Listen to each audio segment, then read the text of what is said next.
Ang lihim na nakita ng mga Finnish sa Pilipinas na gumulat sa buong mundo. Mga kaibigan, may nangyari na hindi kayo maniniwala. Sir, mali po ba ang edukasyon na natanggap namin? Isang 16 taong gulang na lalaking estudyante, galing sa isang prestihiyosong eskwelahan sa Finland na pinalaki sa pinakamahusay na sistema ng edukasyon sa mundo, ang lumapit sa akin habang lumuluha at nagtanong.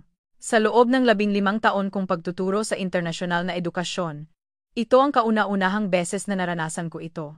Ang 28 pinakamahuhusay na estudyante mula Finland ay lumipad sana mula sa Asia pabalik ng Helsinki, ngunit dahil sa isang biglaang super typhoon, napilitan silang mag-emergency landing sa Ninoy Aquino International Airport, Naya ng Pilipinas. Sunod-sunod ang mga pangyayaring hindi inaasahan. Alam niyo ba, mga kaibigan, ang mga matatalinong estudyanteng ito, na habang buhay na tinuruan na ang edukasyon sa Nordic ay walang katulad sa mundo, ay tuluyang nawala ng imik 48 oras pa lang matapos tumapak sa lupain ng Pilipinas.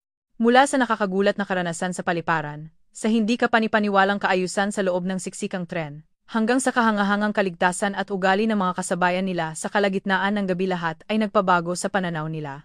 Akala namin, kami sa Finland ang pinakamagaling. Pero Pilipinas pala ang tunay na bansang may sibilisasyon. Ang nakakagulat na pahayag na ito ni Emilia, isang 17 taong gulang na babaeng estudyante, sa mga mamamahayag ng kanilang bansa, ay lubos na yumanig sa mundo ng edukasyon sa Finland. Ano ba talaga ang nakita nila sa Pilipinas? Bakit nagsimula silang purihin ang Pilipinas, sila na habang buhay na naniniwala sa halaga ng Nordic?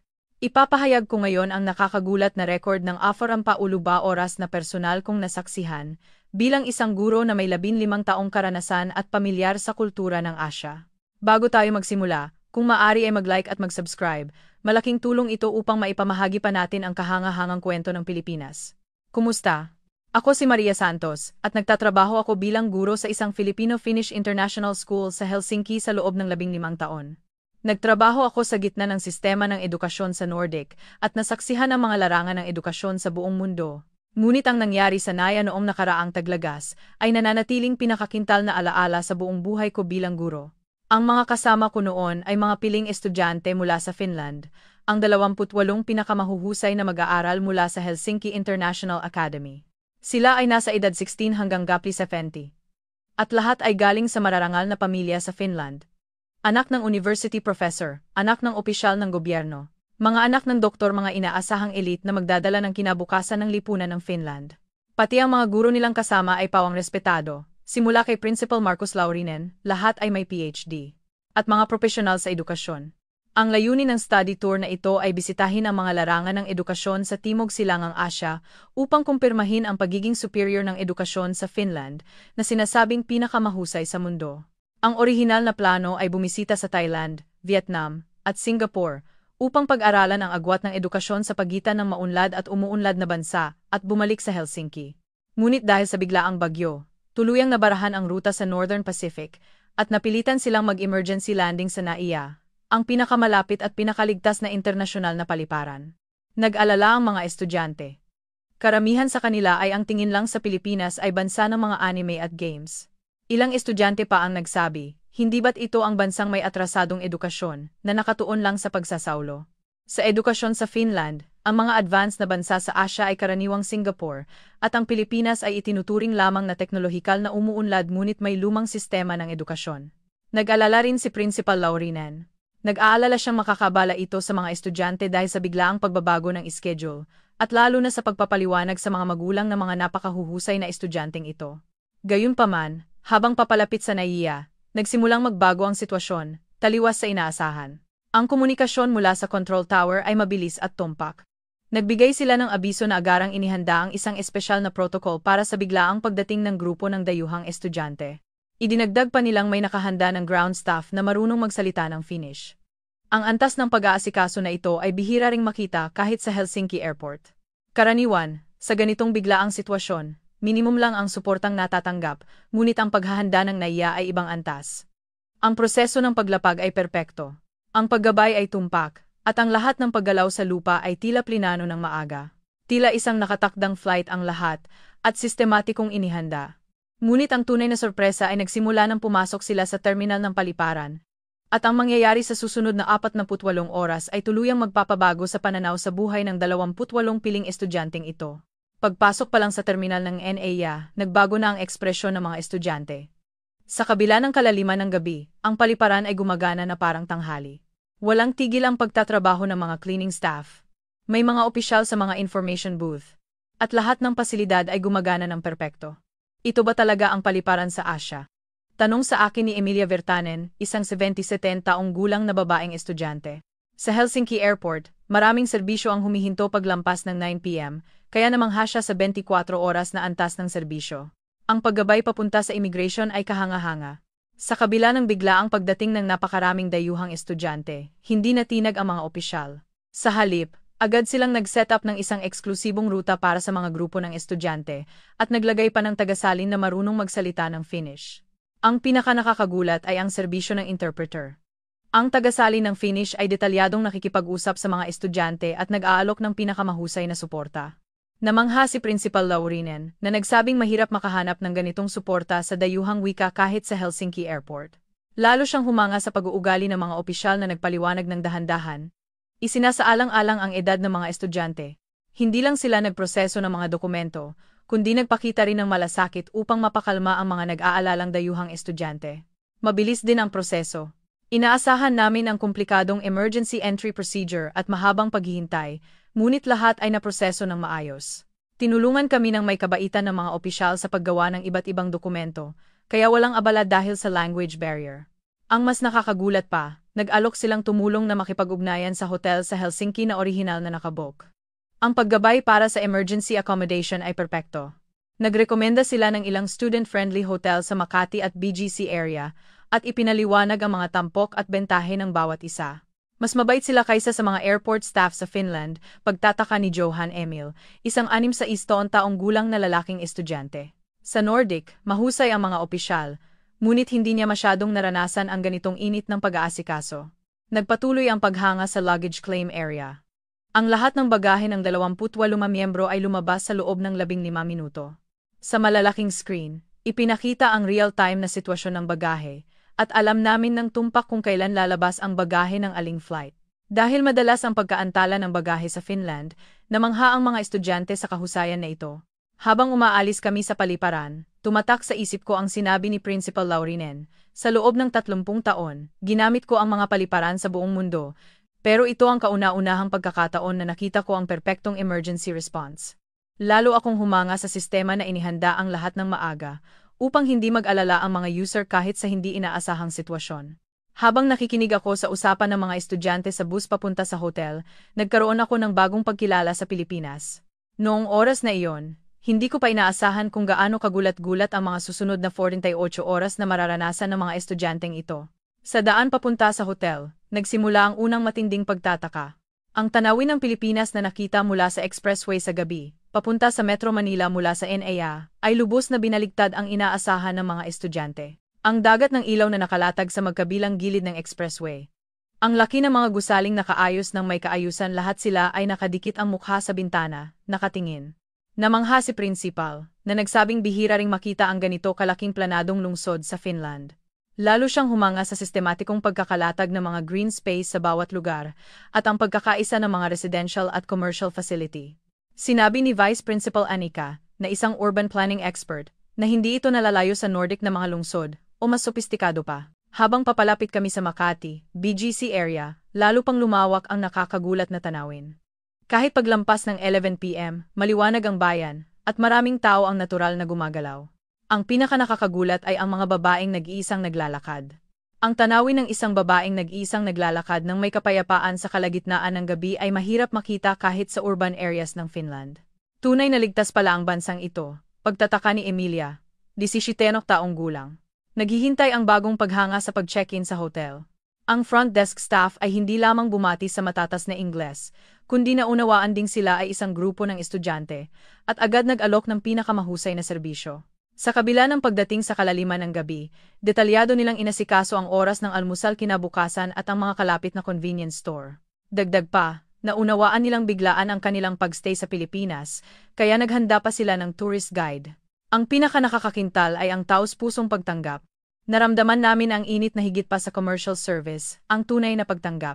Habang pinapanood ko ang ekspresyon ng mga estudyante sa elevator papunta sa kwarto, Naramdaman kong mabilis na nagbabago ang pagkilala nila sa Pilipinas. Ang mga batang nagpakita ng pag-aalala sa atrasadong bansa sa Asya, ilang oras pa lang ang nakalipas ay puno na ngayon ng kuryusidad at pag-asa. Kinabukasan, nagsimula ang tunay na karanasan sa Maynila, Makati, at ang mga sorpresa na mararanasan ng mga estudyante mula sa Finland ay hindi lang katulad ng nakaraang araw. Ang after 8 oras na magpapabago sa kanilang pananaw sa edukasyon, lipunan, at buhay ay nagsisimula na. Kinabukasan, 6 a.m., nagising ang isang estudyante at nagsimulang mag-ingay dahil nagugutom. Nag-alala ako. Sa Finland, halos imposible nang makahanap ng bukas na restaurant ng ganoong kaaga. Nang magtanong ako sa hotel front desk, ngumiti ang staff at sumagot, may 24 oras po na tapsihan sa tabi lang ng gusali. Popular din po yan sa mga estudyante. Nagulat ako sa salitang 24 oras na tapsihan karinderya. Hindi iyon maisip sa Finland. Pumunta kami sa karinderyang iyon kasama ang 7 estudyante. Alas 2 a.m. pa lang, abala na ang kalye sa mga tao. Mga empleyadong papasok sa trabaho, mga nagjo-jogging, at mga taong lumalabas sa convenience store. Ang umaga sa Helsinki ay tahimik, ngunit tila nagsimula na ang araw sa Maynila. Pagbukas ng pinto ng tindahan, bumungad sa amin ang mainit na hangin kasabay ng amoy ng pagkain. Mayroon ng ilang customer na nag-aalmusal, isang lalaking nagbabasa ng dyaryo habang kumakain, isang babaeng nagtatrabaho sa laptop, at mga empleyadong mukhang galing sa night shift. Pagtingin sa menu, nagulat ang mga estudyante. Napakamura ng presyo. Ang tapsilog ay PHP 150 bermados, 5 euros. Ang pansit canton ay PHP 50 mga 0.8 euros. Kung i-convert sa presyo ng Finland, hindi ka panipaniwala ang mura. Para makakain ng ganitong level sa Helsinki, kailangan ng minimum na 17 euros. Ang cashier na kumuha ng aming order ay hindi nagpakita ng anumang pagkagulat nang makita kaming mga dayuhan. Ipinaliwanag niya ang menu sa Ingles at nagrekomenda ng mga pagkaing mukhang madaling kainin ng mga estudyante. Sinabi niya pang pwedeng magpa-adjust ng anghang para sa mga estudyanteng hindi sanay sa maanghang. Ang bilis lumabas ng pagkain ay nakakagulat. Wala pang 5 minuto matapos umorder, nakalatag na sa mesa ang lahat ng pagkain. Tapsilog, pansit, longganisa. Ang mga estudyante ay kalahating kuryusidad, kalahating pag-aalala sa unang pagkakataon nilang makita ang pagkaing Pilipino. Ngunit sa unang subo, nagbago ang kanilang ekspresyon. Ang pinakanakakagulat ay ang tapsilog. Tila ito ay Filipino-style na agahan, ngunit iba ang lasa. Mayaman sa karne, at balanse ang alat. Agad na naubos ni Johan ang 2 set ng tapsilog. Humanga siya, na sinabing hindi siya makakain ng ganito kasarap sa ganitong presyo sa Finland. Nakakatuwa rin ang reaksyon ng mga estudyanteng kumakain ng pansit. Sa simula, nahirapan silang gumamit ng chopsticks, fork, ngunit mabilis silang nasanay. Agad din nilang ginaya ang pagsipsip ng sabaw ng may ingay. Pinuri sila ng cashier, na sinabing, masarap po kayong kumain. Habang tumatawa. Nang magbayad, nagulat ulit kami. 7 tao ang kumain ng busog na busog, ngunit ang kabuuang halaga ay hindi umabot ng PHP 3,500 mga limantanos euros. Kung i-convert sa euros, mas mababa ito sa 50 euros. Kung kakain ng parehong level sa Finland, kailangan ng minimum na 70 euros. Tumpak na kinwenta ng cashier ang sukli at sinabing, balik po kayo. Tinanong pa niya kung nagustuhan namin ang pagkaing Pilipino, at nagrekomenda pa ng ibang menu. Ang ganitong uri ng kabaitan ay bihirang maranasan sa mga restaurant sa Finland. Paglabas ng tindahan, humanga ang mga estudyante. Masarap ang pagkain, mura pa, at maganda ang serbisyo, sabi ni Emilia. Mamimiss ko ang tapsilog pagbalik namin sa Finland, dagdag ng isa pang estudyante. Pagdating sa kalye, rush hour na. Abuso ang mga tao, ngunit nananatili ang kaayusan. Sa tawiran, sinusunod ng lahat ang signal, at magkakasundo ang galaw ng pedestrian at siklista. Kabaligtaran ito ng umagang pagmamadali sa Helsinki, na mas magulo. Pabalik sa hotel, dumaan kami sa isang 7-Eleven. Gustong bumili ng merienda ng mga estudyante. Pagpasok sa convenience store, ibang sorpresa ang naghihintay. Sa kabila ng maliit na espasyo, ang convenience store ay malinis na parang department store at punong-puno ng produkto. Ang pinakanakakagulat ay ang iba't ibang bagay na pwedeng gawin sa convenience store. Hindi lang pagkain ang mabibili, kundi pwede ring magpadala ng package, magbayad ng public utilities, at mag-withdraw sa ATM. Ang mga convenience store sa Finland ay nagbebenta lang ng simpleng grocery items, ngunit ang mga convenience store sa Pilipinas ay parang isang maliit na department store. Pumili ang mga estudyante ng kani-kanilang merienda. Namangha sila sa mga Pilipinong chips at inumin. Lalo silang nagpakita ng interes sa mga produkto ng Pilipinas dahil sa mga packaging na hindi nila nakita sa Finland. Namangha ulit sila sa counter. Napakabilis ng pagbabayad at mabait ang cashier. Hindi sila nagpakita ng pagkaasiwa sa amin ng mga dayuhan. Sa halip, bumati pa sila sa Ingles at nagsabing, "Welcome po sa Pilipinas."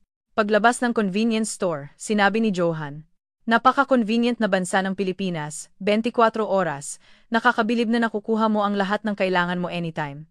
Sa Finland, halos sarado ang lahat tuwing linggo, pero iba talaga ang Pilipinas. Pabalik sa hotel, nagulat din kami sa kalinisan ng bayan. Walang kalat, malinis. Nakita namin ang mga taong naglilinis mula pa sa umaga. Ang buong lungsod ay gumagalaw na parang isang organismo. Sa Helsinki, ang mga tourist spot lang ang malinis, at madalas marumi ang residential areas, ngunit iba ang Maynila.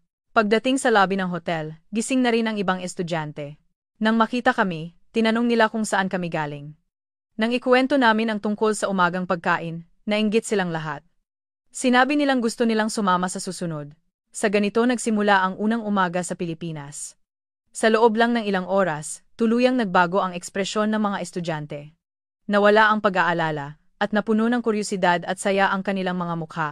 Hindi pa nila inaasahan noon kung gaano magpapabago sa kanilang mga prinsipyo ang mga susunod na nakakagulat na karanasan. Alas 9 a.m., nagsimula kaming mag-explore sa Maynila kasama ang mga estudyante. Ang unang destinasyon ay ang istasyon ng MRT sa Ayala Center. Gusto kong direktang maranasan nila ang pampublikong transportasyon ng Pilipinas. Mula pa lang sa pagpasok sa entrance ng MRT, nagsimulang magbago ang ekspresyon ng mga estudyante. May mga escalator at elevator, kaya hindi na kailangang magbuhat ng mabibigat. Dagdag pa, may mga elevator sa lahat ng dako, at lubos na ipinatupad ang barrier-free design. Ang subway sa Helsinki ay may lumang impresyon at madilim. Ngunit ang MRT sa Maynila ay moderno at maliwanag ang ambiyanse, malinis at may sapat na ilaw. Habang bumababa sa ilalim ng lupa, namangha sila sa kalinisan ng istasyon. Ang sahig at dingding ay maayos na inaalagaan, at walang anumang graffiti o sira. May mga signages sa lahat ng dako, na may Tagalog at Ingles, kaya madali itong gamitin ng mga dayuhan. Pagdating sa platform, marami ng tao dahil rush hour. Ngunit sa gitna ng siksikan, may kahangahangang kaayusan. Lahat ay natural na pumipila sa dalawang hanay at sumusunod sa mga tagubilin sa sahig para sa boarding position. Hindi ito makikita sa Finland, sabi ni Principal Laurinen. Sa Helsinki, pangkaraniwan na ang mga tao ay nagtutulakan at nag-uunahan. Pagdating ng tren, lalo pang lumawak ang nakakagulat na tanawin. Pagbukas ng pinto, natural na humiwalay ang mga tao sa magkabilang gilid upang bigyan ng espasyo ang mga bababa. Matapos lumabas ang lahat ng bababa, nagsimulang sumakay ng may kaayusan. Walang nagturo sa kanila, ngunit lahat ay natural na sumusunod sa magandang ugali na ito. Sino po ang nagturo ng rules na ito? Tanong ni Emilia sa akin. Nang ipaliwanag ko na walang nagturo. Ito ay kultura na natural na natututuhan sa Pilipinas mula pagkabata, humanga siya. Pagpasok sa loob ng tren, namangha sila sa level ng interior. Ang mga upuan ay komportable, at ang mga hawakan ay nakalagay sa iba't ibang taas, kaya hindi ito abala kahit sa mga mababa. Higit sa lahat, ang kalinisan ang nakakakintal. Walang anumang kalat sa sahig, at ang mga upuan ay maayos na inaalagaan. Habang nakaupo at nakatingin sa paligid, nasaksihan namin ang pinaka-nakakakintal na eksena. Sa susunod na istasyon, sumakay ang isang lola na may tungkod. Agad-agad, ilang pasahero ang tumayo upang magbigay ng upuan. Nagpasalamat ang lola at umupo. Nang makita ang eksenang ito, nagluha si Johan, 16 taong gulang. Bulong niya, ang ganitong natural na kabaitan ay mahirap ding makita sa Finland. Ang ambiyanse sa loob ng tren ay nakakakintal din. Maraming tao ang nakasakay, ngunit tahimik. Walang nag-iingay o nagsasalita ng malakas sa telepono. Karamihan ay tahimik na gumugugol ng oras sa pagtingin sa smartphone o pagbabasa ng libro. Ang pinakanakakagulat ay ang mga kabataan, mga high school student, na nag-aaral sa loob ng tren. Bukas ang mga textbook at vocabulary book, at seryoso silang nag-aaral. Sa Finland, halos hindi ka makakita ng estudyanteng nag-aaral sa pampublikong transportasyon. Napakaseryoso ng mga estudyanteng iyon. Paghanga ni Emilia.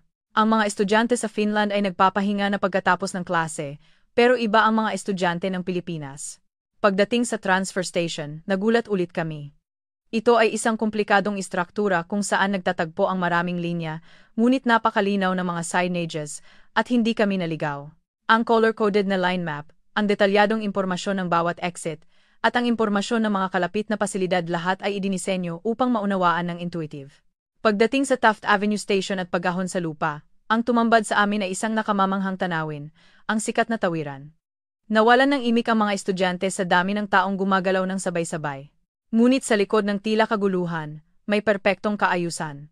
Ang mga tao ay natural na dumadaloy, hindi nagbabanggaan, at mahusay na gumagalaw patungo sa kani-kanilang destinasyon. Ito ang simbolo ng Pilipinas, sabi ni Principal Laurinen. Ang harmoniya sa gitna ng diversity. Ang kalayaan ng individual at ang kaayusan ng grupo ay perpektong nagbalanse. Habang naglalakad sa bayan, sunod-sunod ang bagong nadiskubre ng mga estudyante, ang kalinisan ng bayan, ang diversity ng mga tindahan, at higit sa lahat, ang kabaitan ng mga tao. Nang maligaw kami, isang Pilipinong nadaanan ang nagbigay ng direksyon sa Ingles. Nang huminto kami sa isang bookstore, namangha ang mga estudyante. Ang napakalaking bookstore na may ilang palapag, at ang napakaraming aklat na nakaayos ng maayos. Sa kabila ng weekday at tanghali, maraming tao ang nagbabasa ng libro. Mahilig din magbasa ang mga Finnish, pero hindi ganito, sabi ni Emilia. Ang pagkauhaw sa kaalaman ng mga Pilipino ay kahanga-hanga. Habang nagpapahinga sa isang cafe, nag-usap-usap ang mga estudyante tungkol sa karanasan nila sa araw na iyon. Tinuruan kaming ang Finland ang may pinakamahusay na sistema ng edukasyon sa mundo, pero nagdududa ako nang makita ko ang Pilipinas, sabi ni Mati Lati, 77 taong gulang. Nag-aaral ang mga estudyante ng Pilipinas sa loob pa ng tren. Kami, pagkatapos ng klase, kinalilimutan na namin ang pag-aaral, dagdag ni Johan. Hapon. Pumunta kami sa Intramuros. Gusto naming ipakita sa kanila ang sentro ng kultura ng kabataan. Namangha ang mga estudyante sa makulay na ambiyanse ng Intramuros. Ngunit nanatili pa rin ang kaayusan dito. Ang pinaka-nakakakintal ay ang gabi. Paglampas ng 9 p.m., maraming high school girl ang nag-iisang umuwi ng ligtas. Mga estudyanteng bumibili sa convenience store, mga umuwi mula sa review center. Sa Finland, itinuturing na peligroso ang paglabas sa gabi, ngunit sa Pilipinas, pangkaraniwan itong tanawin. Hindi ako makapaniwala, sabi ni Emilia sa akin. Ang mga babaeng kasing edad namin ay nag-iisang naglalakad ng 10 p.m. Hindi iyan may isip sa Finland. Nang dumaan kami sa isang convenience store, may bagong nadiskubre. Ang cashier sa night shift ay isang babae sa early 20s, ngunit wala siyang ipinapakitang anumang pag-aalala. Nagulat ang mga estudyante na nag-iisang nagtatrabaho ang isang babae hanggang hating gabi. Halos walang babaeng nagtatrabaho ng nag-iisa sa gabi sa Finland, sabi ni Principal Laurinen. Ang ganitong kaligtasan sa lipunan ay hindi makikita kahit sa Nordic. Arandespongban. Sa umaga ng ikalawang araw, may hindi inaasahang nangyari. Biglang sumama ang pakiramdam ni Emilia at nawalan ng malay. Siguro ito ay stress dahil sa edad na 15 at hindi pamilyar na kapaligiran. Ako at ang ibang estudyante ay nag-alala kung paano haharapin ang emergency sa ibang bansa. Agad akong tumawag sa 911. Ang nakakagulat. Ang operator ay sumagot sa Ingles at tumpak na kumpirmado ang lokasyon, na nagsabing magpapadala ng ambulansya. Wala pang 5 minuto. Dumating ang ambulansya. Kahit sa gitna ng siksikang bayan ng Makati, namangha ako sa bilis ng tugon, kahit ikumpara sa Finnish emergency system. Ang propesyonalismo ng mga tauhan ng ambulansya ay kahanga-hanga. Agad nilang kumpirmado ang kalagayan ng pasyente pagdating sa lugar at nagsimula ng tamang first aid. Isinaalang-alang nila na ang pasyente ay isang batang babae. Ngunit ginawa ang lahat ng kinakailangang pamamaraan ng tumpak. Isang tauhan ng ambulansya ang nagpaliwanag ng sitwasyon sa simpleng Ingles, na nakapagpakalma sa aming mga kasama. Huwag po kayong mag-alala. Mukhang mild dehydration. Magpa-check up na lang po tayo sa ospital. Ang kagamitan sa loob ng ambulansya ay state-of-the-art. Kahit habang naglalakbay, patuloy na namonitor ang kalagayan ng pasyente, at mayroong kagamitan para sa advanced first aid kung kinakailangan. Nakapag-ugnayan na rin sila sa ospital, at handa na ang sistema upang simulan agad ang paggamot pagdating. Pagdating sa St. Luke's Medical Center, o isang kilalang ospital sa Maynila, nagsimula ang bagong pagkabigla. Siksika ng emergency room, ngunit perpektong organisado. Ang bawat area ay malinaw na hati, at ang daloy ng pasyente ay mahusay na idinisenyo. Ang pag-aasikaso sa reception ay nakakakintal.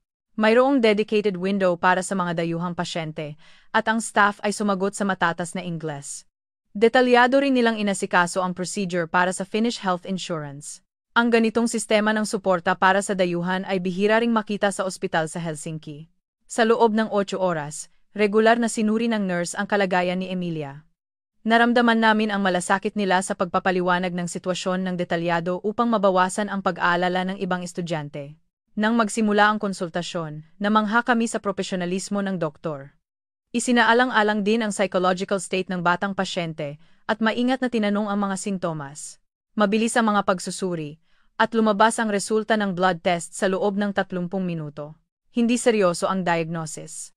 Pagod sa biyahe at mild dehydration na pwedeng gumaling sa sapat na hydration at pahinga, ngunit inirekomenda ng doktor ang ilang oras na observation bilang pag-iingat. Habang papunta sa botika para sa reseta, may isa pang nakakakintal na karanasan. Isinaalang-alang ng pharmacist ang edad at sintomas ng pasyente at detalyadong ipinaliwanag ang paraan ng pag-inom ng gamot hanggang sa side effects. Nagprint pa siya ng English instruction para sa pag-inom. Sa pagbabayad, may huling sorpresa. Kahit kasama ang emergency consultation, pagsusuri, reseta, at gamot, humigit kumulang kalahati lang ito ng medical costs sa Finland. Walang additional charge dahil sa pagiging dayuhang pasyente. Paglabas sa ospital, sinabi ni Principal Lorinen, ipinagmamalaki namin ang aming medical system sa Finland, ngunit ang medical service sa Pilipinas ay kahanga-hanga, sa pangkalahatan. Marami kaming dapat matutuhan, lalo na sa pag-aasikaso sa mga dayuhan at ang mahusay na sistema. Sa pamamagitan ng medical experience na ito, lalo pang lumalim ang pagkilala ng mga estudyante sa Pilipinas. Napagtanto nila na hindi lang ito tungkol sa teknolohikal na pag-unlad at kahusayan, kundi ang malasakit ng tao ay umaabot sa bawat sulok ng lipunan. Hapon, gumaling na ang pakiramdam ni Emilia, at nagpa siya kaming mag-explore ng lubusan sa Maynila. Una kaming nagtungo sa paligid ng Bonifacio Global City, BGC. Habang naglalakad sa commercial area, inobserbahan ng mga estudyante ang kultura ng Pilipinong professional. Napakamagalang po nilang lahat, sabi ni Johan. Kahit abala sila sa trabaho, mabait pa rin silang nagbibigay ng direksyon sa amin na mga dayuhan. Ang tanghalian ay sa isang kilalang seafood restaurant. Namangha ang mga estudyante sa lutuing Pilipino na inihanda ng mga chef sa harap nila.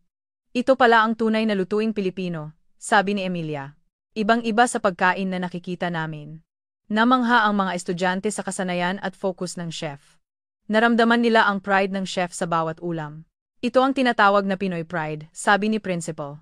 Pagkatapos, bumisita kami sa National Museum of the Philippines. Habang pinag-aaralan ang pag-unlad ng agham at teknolohiya ng Pilipinas, nagsimulang maunawaan ng mga estudyante ang resulta ng sistema ng edukasyon ng Pilipinas. Ang teorya at praktikalidad ay perpektong nagsasama, paghanga ni Mati. Gabi, nagtungo kami sa Quiapo upang maranasan ang tradisyonal na kultura ng Pilipinas. Ang ambience sa Quiapo Church ay tahimik na humanga sa mga estudyante. Ang modernong teknolohiya at tradisyonal na kultura ay natural na nagsasama, sabi ni Emilia. Habang naglalakad sa kalye, tiningnan namin ang mga tradisyonal na handicrafts. Sa pagkakita sa mga artisan na aktwal na nagtatrabaho, naramdaman ng mga estudyante ang lalim ng kulturang Pilipino. Sa Finland, bihira na ang mga batang henerasyon ang nagmamana ng ganitong tradisyonal na kasanayan, sabi ni Principal. Gabi, bumalik kami sa Makati at tinamasa ang night view. Nawalan ng imik ang mga estudyante sa tanawin ng Maynila mula sa itaas. Hindi ako makapaniwala na napakaraming tao ang nakatira sa isang lungsod, pero ganito ka-organisado, sabi ni Johan. Sa umaga ng huling araw, maagang gumising ang mga estudyante at lumabas para sa huling pag-explore sa Maynila. Bumisita sila sa Luneta Park at humanga sa luntiang espasyo sa gitna ng lungsod. Ito ang ideal na balanse ng pangangalaga sa kapaligiran at urban development, sabi ni Mati. Sa Green Hills, naranasan nila ang kultura ng Pilipinong shopping at bargaining. Mula sa latest gadgets hanggang sa mga local products, namangha sila sa diversity ng pop culture ng Pilipinas. Ito ay isang kakaibang mundo kung saan nagsama ang teknolohiya at kultura, paghanga ni Emilia. Ang tanghalian ay sa isang buffet ng lutuing Pilipino. Namangha ang mga estudyante na nakakain sila ng high-quality na lutuin sa reasonable na presyo. Ang balanse ng kalidad at presyo na hindi maiisip sa Finland, sabi ni Principal. 2:00 p.m., oras na para magtungo sa NAIA. Sa loob ng bus, inalala ng mga estudyante ang 48 oras na karanasan. Tuluyang nagbago ang aming pananaw, sabi ni Johan. Naniniwala kaming ang edukasyon sa Finland ang pinakamahusay. Pero nang makita namin ang Pilipinas, marami kaming dapat matutuhan. Dagdag ni Emilia. Pagdating sa NAIA, nagpatuloy ang paghanga ng mga estudyante. Sa immigration process, humanga sila hanggang sa huli sa maingat na pag-aasikaso ng mga opisyal. Perpektong serbisyo mula simula hanggang huli, sabi ni Mati. Habang naghihintay sa gate, tiningnan ng mga estudyante ang mga larawan nila sa Pilipinas. Ipakikita ko ito sa pamilya ko, at siguradong ikukuwento ko ang tungkol sa Pilipinas, sabi ni Emilia. Gusto kong mag-aral sa Pilipinas sa hinaharap, sabi ni Johan. Nang umalis ang eroplano at lumayo ang tanawin ng Maynila mula sa bintana, nagluha ang mga estudyante. Paalam, Pilipinas. Babalik kami, bulong ng isang tao. Ako mismo, sa pamamagitan ng 48 oras na ito, ay muling kinilala ang kahangahangang katangian ng Pilipinas. Kahit sa karanasan ko sa loob ng 19 na taong pagtatrabaho sa Finland, ang sistema ng lipunan at ang yaman ng puso ng mga Pilipino ay espesyal. Pagdating sa Helsinki, agad na sinimulan ng mga estudyante ang pagkukuwento ng kanilang karanasan sa Pilipinas sa kanilang pamilya at kaibigan. Nagulat ang mga magulang na sumalubong sa paliparan sa pagkasabik ng kanilang mga anak. Dad, ang galing ng Pilipinas, sabi ni Emilia sa kanyang ama. Ibang-iba sa mga natutuhan namin, sabi ni Johan. Isang linggo pagbalik, nagkaroon ng malaking pagbabago. Ang mga larawan at video na in-upload ng mga estudyante sa social media ay naging trending sa mga kabataan sa Finland. Lalo na ang video ng mga estudyanteng Pilipino na nag-aaral sa loob ng tren, na umabot sa mahigit 100,000 views. Maraming komento ang nagsasabing dapat pag-isipan ulit kung ang edukasyon ba sa Finland ang tunay na pinakamahusay. Marami ring boses na nagsasabing dapat tularan ang pag-aaral ng mga estudyanteng Pilipino. Nagkaroon din ng malaking epekto sa eskwelahan. Nag-report si Principal Laurinen sa Education Committee tungkol sa sistema ng edukasyon ng Pilipinas at umani ito ng malaking interes. Naging sentro ng atensyon ang Pilipinas bilang isang ideal na sistema ng lipunan na nagsasama ng kahusayan at pagiging makatao. Kumilos din ang media sa Finland. Ang Helsingin Sanomat ay naglabas ng feature article na pinamagatang ang lakas ng edukasyon ng Pilipinas na nadiskubre ng mga estudyante ng Finland na umani ng malaking epekto. Nagkaroon din ng pagbabago sa mga magulang. Tumindi ang mga estudyanteng gustong mag-aral sa Pilipinas at dumami ng 5 beses ang mga aplikante sa Filipino language class. Ang mga event ng Filipino Cultural Center ay laging puno. Pagkalipas ng 3 buwan, may nakakagulat na nangyari. 12 sa 28 estudyanteng iyon ang nagpahayag ng pagnanais na bumisita ulit sa Pilipinas at aktwal na nagplano ng biyahe kasama ang kanilang pamilya. Kinumbinsi ni Emilia ang kanyang mga magulang at sumali sa isang 2-week Filipino study program sa summer vacation. Sinimulan ng seryosong ikonsidera ni Johan ang pag-aaral sa universidad sa Pilipinas pagdating ng college. Sinabi niya sa kanyang mga magulang, "Maganda rin ang mga universidad sa Finland pero gusto kong makaranas ng tunay na edukasyon sa Pilipinas." Nagpakita rin ng pagbabago si Principal Laurinen. Nagmungkahi siya sa Finnish Ministry of Education na pag-aralan ang sistema ng edukasyon ng Pilipinas at naaprubahan ang pagpapadala ng isang official research team. Sinabi niyang, "Napakarami nating dapat matutuhan." Pagkalipas ng 1 taon, may isa pang nakakagulat na balita akong natanggap. Ang Helsinki International Academy ay nakipag-sister school partnership sa isang pribadong high school sa Maynila. Nagpaplano silang magpalitan ng estudyante taon-taon. Bilang first batch ng programang ito, 17 estudyante, kasama sina Emilia at Johan, ang mag-aaral doon sa loob ng 3 buwan. Ang 48 oras na iyon ang nagpabago sa buhay ko, sabi ni Emilia.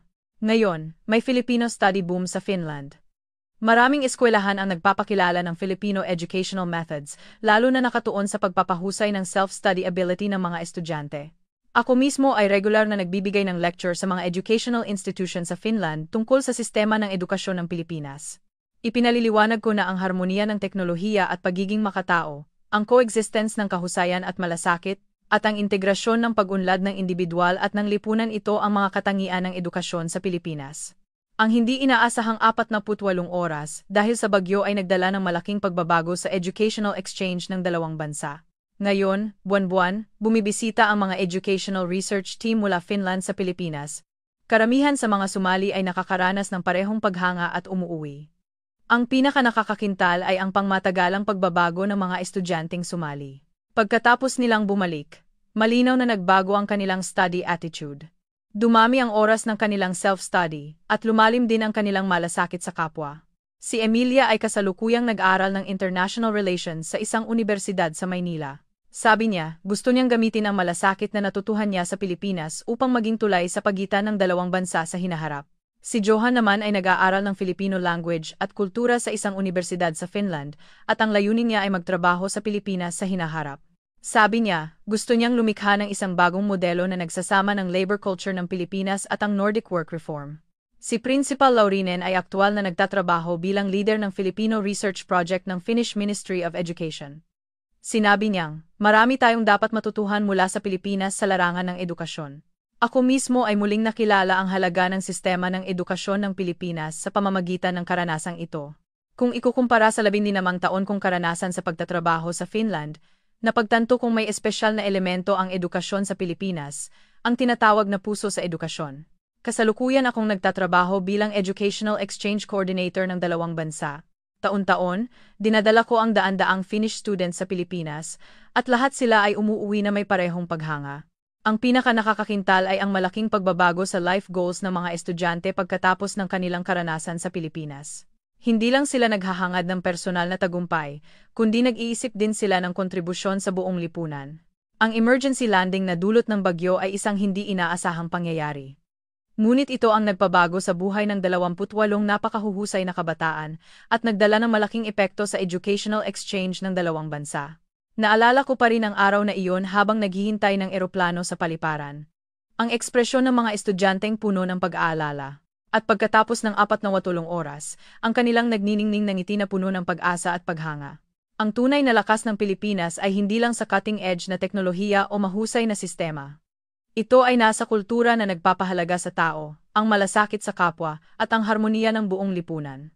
Umaasa akong mas maraming kabataan mula Finland ang makakaranas ng tunay na Pilipinas. At ang karanasang iyon ay magpapayaman sa kanilang buhay at magpapalalim pa sa friendly relations ng dalawang bansa. Ang 48 oras na kuwentong nagsimula sa isang aksidente ay naging isang malaking tulay na nag-uugnay sa dalawang bansa. Natutuhan ko sa Pilipinas na ang edukasyon ay hindi lang pagtuturo ng kaalaman, kundi pagpapalaki ng puso. Hanggang dito na lang ang kwento ngayon. Kumusta ang nakakagulat na kwento kung saan nag-emergency landing ang mga estudyante ng prestihiyosong eskwelahan sa Finland sa Pilipinas dahil sa bagyo at nagbago ang kanilang pananaw sa buhay sa loob ng 48 oras. Mag-iwan ng encouraging comment para sa mga bida ng kwento. Ipinakita sa inyo ng Inspiration Station. Kung nagustuhan niyo ang kwentong ito, paki-like at paki-subscribe. Maraming salamat sa panonood.